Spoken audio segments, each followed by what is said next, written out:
افسانہ ہے کہ آج اگر اس آزاد کشمیر میں پاکستان تحریک انصاف کا ایک سپاہی، ایک درویش، صرف ایک ملنگ آدمی وزیر اعظم ہے تو وہ ہمارے کوٹلی کے ملک نثار صاحب جیسے دوستوں کا، فیصل بھائی جیسے دوستوں کا، راجہ سلطان جیسے دوستوں کا، سبیل بھائی آپ جیسے دوستوں کا، ورکروں کا، اور سائیں یہاں پہ کھڑے ہیں آپ جیسے کارکنوں کی بدولت آج اسٹیج پہ ہمارے تحریک انصاف کی یہ جو لوگ ہیں ہمارے ماشاءاللہ یہاں پہ منسٹر اور وزیر اعظم بنے.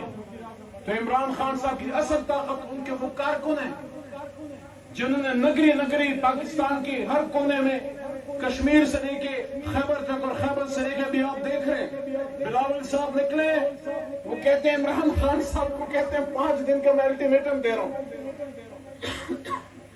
میں ان کو کہتا ہوں پہلے اپنی سندھ کی تو خبر کر لو.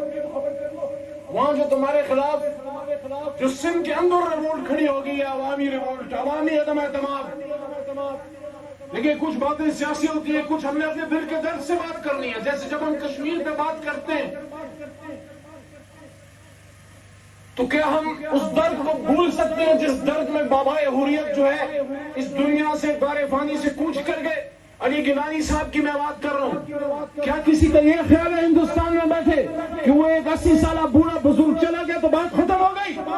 بات ختم نہیں ہوئی. جب مقبوضہ کشمیر میں علی گیلانی صاحب نے یہ بات کی تھی کہ ہم پاکستانی ہیں اور پاکستان ہمارا ہے، ان کا میسج کیا تھا؟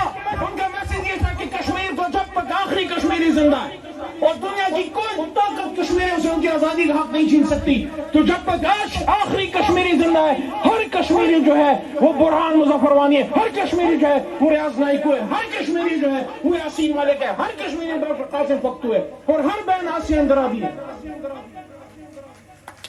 لیکن ہم نے اپنے ان جذبوں کو جوان رکھنا ہے، اپنے آنے والی نسل کو بتانا ہے کہ ہم نے تا قیامت انتظار نہیں کرنا، ہم نے تا قیامت ہندوستانی ڈوگروں کے نیچے نہیں رہنا.